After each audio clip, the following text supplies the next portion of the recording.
Hello, everybody. Welcome back to Anglo Election Insights, where, as the count continues, I've decided that it's time to start reacting to and analysing some of the results of this federal election in Australia just gone a bit over a week ago.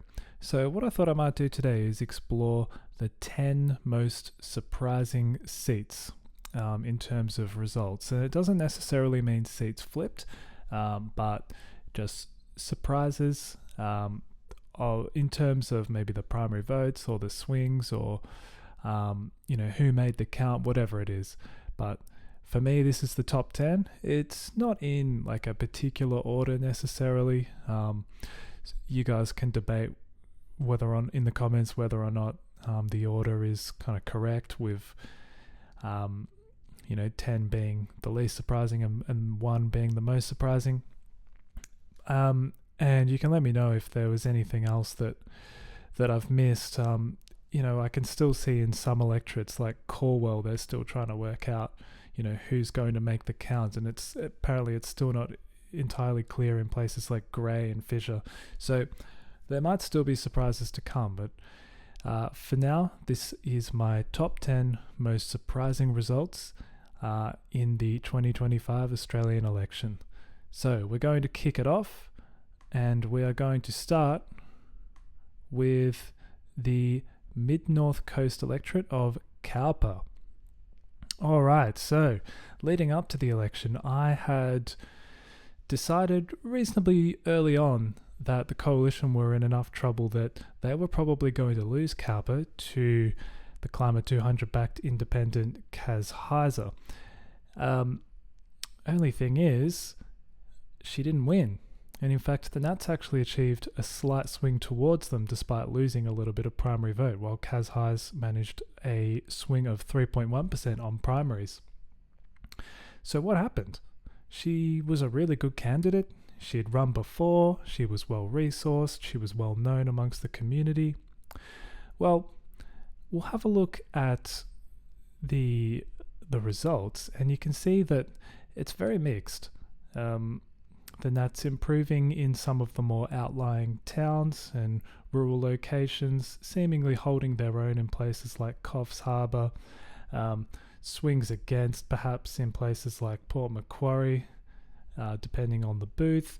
But we can see it all just more or less cancelled each other out. Kaz Heiser did a little bit better on the day. Conahan made slight gains on pre-poll and postals as well.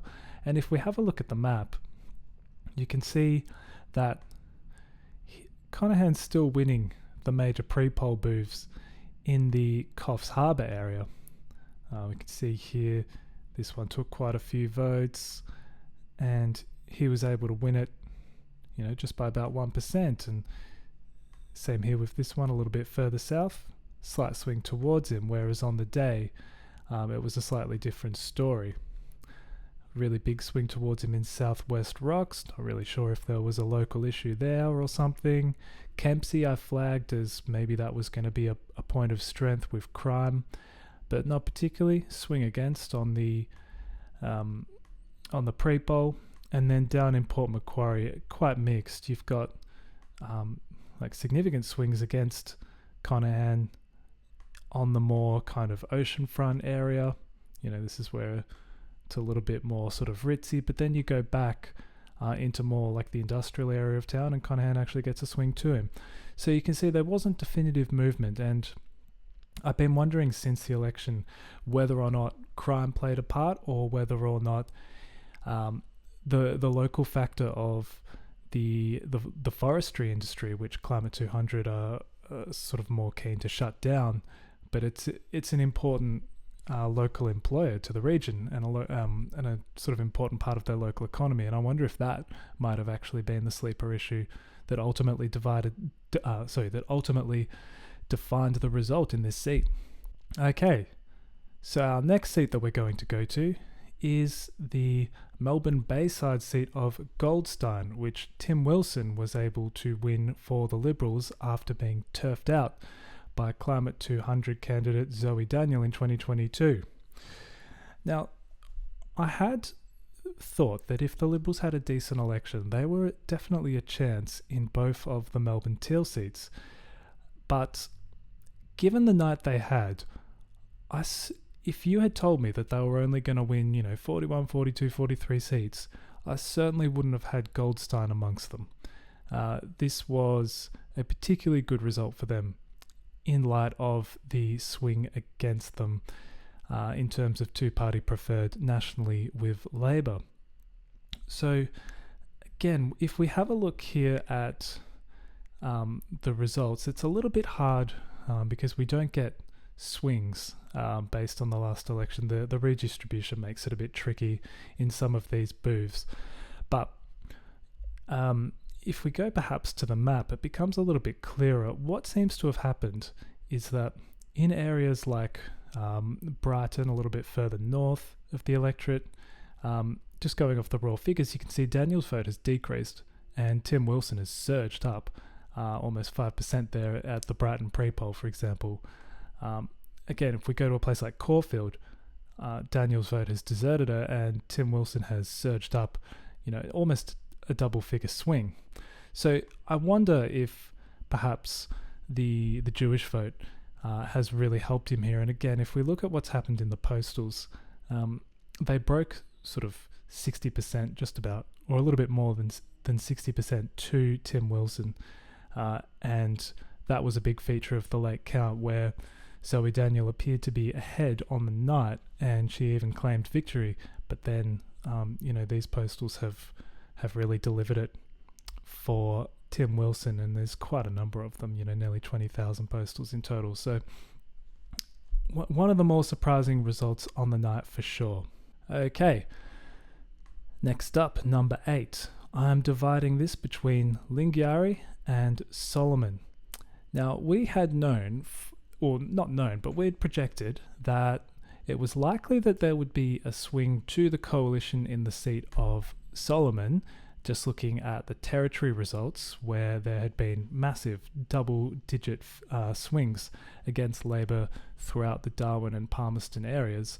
But then in the rest of the territory, the swings had been more muted and Labor had retained some of their more rural seats, and we thought, given that the local member would likely get a sophomore swing, if anything, Lingiari might swing the other way. I didn't expect it to happen quite to this extent. Lingiari swung nearly 7% to Labor, and Solomon went 7% the other way, resulting in Labor winning both seats, and they've kind of resorted more to their old configuration where Solomon favours the Liberals and Lingiari is the safer Labor seat. What was most interesting about Lingiari was the fact that turnout dropped once again. Now it's under 60%. But Labor got a big swing towards them, and if you have a look at some of the booths, particularly these remote booths, although the numbers are pretty small for each remote booth, you can see the swings are huge towards Labor. And then when we go and have a look at the map, you can see as you go further south into areas like Tennant Creek, and then some of these booths around Alice Springs, there are big swings towards Labor, despite all the issues around crime and the sort of perceived softness of Labor on that issue. They were able to do particularly well in that part of the seat. And then when you compare that to Solomon, you have Labor going backwards in a lot of these Darwin-based booths, and then it gets even worse when you look at Palmerston, where Labor were previously winning a lot of these booths, and now you can see with nearly double-digit swings, the CLP are winning a lot of the booths in the Palmerston area, which is going to make for a pretty interesting contest in 2028. Okay, number 7, in suburban Brisbane, the seat of Petrie. A lot of my viewers had been pointing out that Dixon was liable to fall to Labor or the independent challenger. And that absolutely turned out to be true, of course, but not many of my viewers were pointing towards a wider contagion that would affect the rest of suburban Brisbane. And in fact, there was a poll from Demos AU, which pointed to suburban Brisbane not really moving much at all, and the LNP's vote holding up at about 40% across 5 different electorates. What ended up happening was the seats of Ford, Bonner, potentially Longman, and Petrie fell to Labor. I don't remember... Oh, and Dixon, of course. Now, I don't remember anyone predicting that Petrie might fall. And you can see here, looking at the map, the swings weren't quite so pronounced in parts of Redcliffe, although they were still fairly pronounced. You can see here. But then if you go down a little bit further south into Bracken Ridge, then the swings get quite severe. And these are booths that were pretty even back in 2022, and now Labor are comfortably winning them in terms of election day vote. But again, a real surprise for me, given that we had that polling and no one was really talking about suburban Brisbane as a whole. There were murmurs about Bonner with all the development and a lot of professionals working there, but no one was talking about these other northern suburbs that neighboured onto Dixon, and this one was a real surprise for me. Next up, number 6. We are in the southern suburbs of Sydney, in the seat of Hughes. Now, this was a seat that had attracted some attention in the Redbridge MRP surveys, especially after the redistribution, and it pointed to there being the potential for Liberal support to be teetering a little bit. But I felt that in this kind of Sutherland Shire area, that it just didn't seem as if the demographics were, or just the voting habits were changing in line with the national mood to the extent that you would expect them to, whether or not it was just something in the local culture or whatever it was. But that didn't hold up at all, and Hughes was another casualty of the big national swing to Labor. If we have a look at some of the swings here, you can just see on the day the Liberals just got absolutely savaged. They were down almost 8% on election day booths and didn't do all that much better on pre-poll or postals either. And having a look at the map, you can just see that some of these areas added from kind of more Liverpool City Council, they didn't actually swing as much as you might expect. But then as you head towards Holsworthy, the swings get pretty bad, and then even more towards Sutherland Shire, again, it's these high single-digit swings, even double-digit swings you can see here, where that's where it all came apart. And even here at pre-poll, again, towards this southern part of the electorate, just more damage being taken by the Liberals. So it wasn't just one part of the seat or one community, it was all over, where their vote just dropped and there was nothing that could be done about it, seemingly, and this first-term MP, Jenny Ware, was tossed out. I had heard that she wasn't particularly popular or particularly active in the electorate, but there was certainly no sophomore swing to save her there. But again, Hughes, not a seat that was on my radar particularly, but it was one that tumbled. Number 5, we are going into Melbourne's wealthier southeastern suburbs, and we are in the seat of Aston. This was a seat that I was quite adamant that the Liberals were going to take back after their by-election loss in early 2023. Mary Doyle won the seat for Labor at the absolute peak of their powers, seemingly, having just won the election in 2022 and gone through sort of their honeymoon period, and Dutton was still very much on the nose in Victoria in particular.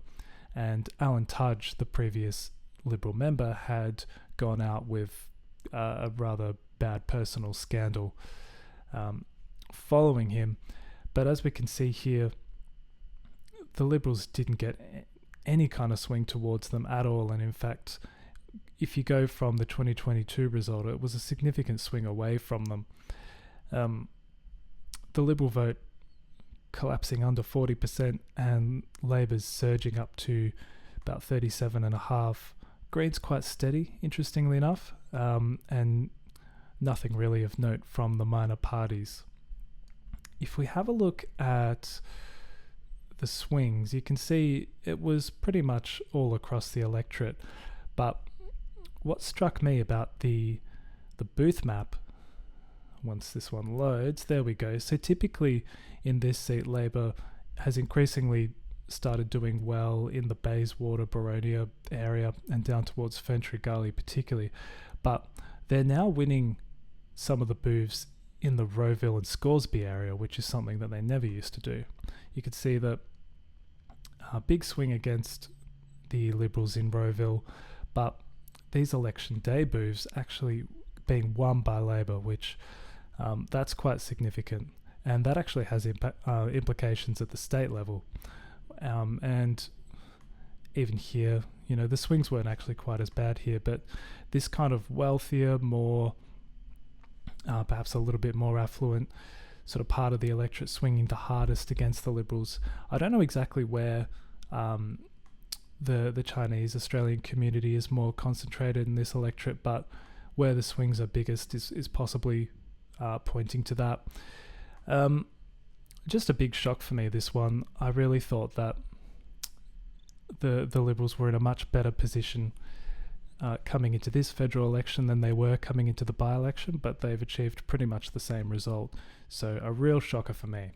For number 4, we're going down to Tasmania, to the rural northwestern seat of Braden, where I felt that the sort of stagnant demographics and the overall kind of brain drain that seems to be happening in Tasmania had set off a trend that was going to be really difficult for Labor to break, and that these rural northern Tasmanian seats were just going to continue to drift towards the Liberal Party. But that is certainly not what happened. We can see here that Anne Urquhart, who retired from the Senate, her inclusion as a candidate was obviously had a major impact. She was able to generate a 17% swing on primary vote, while the Liberal vote collapsed almost down to 30%. And on two-party preferred terms, the swing is over 15%, making this a relatively safe seat for Labor now. And as you would expect, it's just all across the electorate. I mean, down here in these kind of more like fishing communities, in the old mining towns, you can see the swing is just massive. And then 2019 marked a big sort of revolt against Labor in places like Burnie, but that's been completely undone, and there's just massive double-digit swings against the Liberals all the way across the electorate, whether it's the more industrialised north or these kinds of more rural towns down in the south. So a really crazy result across Tasmania, something I didn't expect at all. And with the Liberals at the state level governing in their fourth term in minority, with no confidence motions flying left, right and centre, I'm sure they're going to be extremely concerned based on what they've seen in this federal election. All right, we're coming to the top 3. This time, again, remember, it's not just about who won the seat, but what the swings were and what the context was. So number 3, we're going to Central Victoria and the seat of Bendigo. Now, I had heard reports on the ground that the Nats were catched up and that they were trying really hard and they were campaigning a bit on some state issues and trying to lean into the anti-Jacinta Allen atmosphere that had sort of gripped Victoria to some extent. Obviously, it didn't play out everywhere, but it seems to have played out in Bendigo, because we can see the Nats managed to secure 30% of the primary vote from basically nothing, stealing about half of it from the Liberals, but also taking a big chunk out of Labor's vote, and even the Greens saw a swing against. So if we have a look at the map, the polling place results aren't very indicative because we don't have a Nats versus Labor comparison from 2022. But if we have a look at the actual map, and the southern part of the electorate is typically very strong for Labor, and there's a high Green vote. And again, we won't see many swings, but what was most shocking to me was that the Nats were actually able to win not just some of these booths that surround Bendigo, areas like Big Hill or Huntley, which is, that's a lot of kind of new housing being developed there. Morong, that's more of a country town. This big pre-poll centre, winning it by 10%, that's huge. But also, they were able to take a couple of booths within suburban Bendigo. We've got the big pre-poll centre in Eaglehawk. That's quite crazy to me. And even the main central Bendigo pre-poll centre, they actually won it by nearly 1%. So really quite a shocking result for me. Bendigo is it's a regional city in Victoria that has, like the other major regional centres like Geelong and Ballarat rather, there are a lot of public servants. There's a lot of kind of public service workers, a lot of nurses, a lot of teachers, that sort of thing. And there's for a long time there hasn't really been much competition to Labor in seats like this. And given the way the cycle played out with Labor gaining so much ground against the coalition, it really was an outlier result for Bendigo to swing this hard against Labor, despite the trend nationally. All right, number 2, most surprising 2025 Australian federal election result was in southern Canberra, in the seat of Bean, where counting still continues, but it does appear that Labor is going to maintain their hold on this seat, despite a very surprisingly close encounter with Jesse Price, the Climate 200 backed independent, who was also linked with David Pocock, I believe. I had been tipped off in the comments of one of my videos, maybe 5 days out from the election, that this was actually looking fairly close and that Jesse Price was a good chance of making the count, but I don't think we were all quite ready for the Liberals to drop out of the two-party preferred and for her to ride preferences so well to get into a position where she could almost win the seat. And having a look at the map, I mean, this was just not on my radar at all. But you can see that it was such a tussle in the suburbs. You can see all the way up and down this electorate, really tight polling booths, just tiny margins in it. But ultimately, it seems it was this kind of out of division vote, some postals, and the pre-polls that ultimately delivered it for Labor, but extremely tight. And given that Climate 200 and their independent candidates would probably be a little bit disappointed with the overall result, this one probably gives them some hope that they are not just here to play spoiler for the Liberals, but they can also play a big role in the future in terms of holding Labor accountable. And even when they're contesting a seat and it doesn't receive much media commentary and there's not a whole lot of attention on it, they can still do really well if they secure the preferences of one of the major parties and make the final count. So definitely one to watch in the future, and absolutely one I won't be ignoring in future cycles. Alright guys, you've waited till now. Number 1, most surprising result for the federal election. Melbourne. Now, we spoke a lot on the channel about how there could be some movement in the green-held seats. We talked a lot about Brisbane. From even late last year, I was talking about Brisbane being a potential Labor gain. I wasn't surprised to see that play out. In Ryan, I thought if the LNP could just get a little bounce, that would make that one competitive. That didn't pan out. In Griffith, if Labor had a really good night, it was possible they would enter the count and then they would very likely win the seat. And that did happen. But I really, really, really didn't think that was possible in the seat of Melbourne, which Adam Bant has held since the 2010 election. Now, the redistribution did move some of Bant's more favourable moves, kind of around this Carlton North area, into the neighbouring seat of Wills. But I still felt that his personal vote and his personal appeal in this sort of very central part of Melbourne would be enough to keep his vote sort of around 43-44% at the very least. And he would be able to win the seat even on a bad night. But as we can see, it fell to 40% flat, and Liberal preferences seem to have hardened behind the Labor Party, and it's pushed them ahead to the point where they've taken the seat on a 3% margin by the looks of it. Now, counting still continues, I think, but it's clear that Labor are going to win the seat.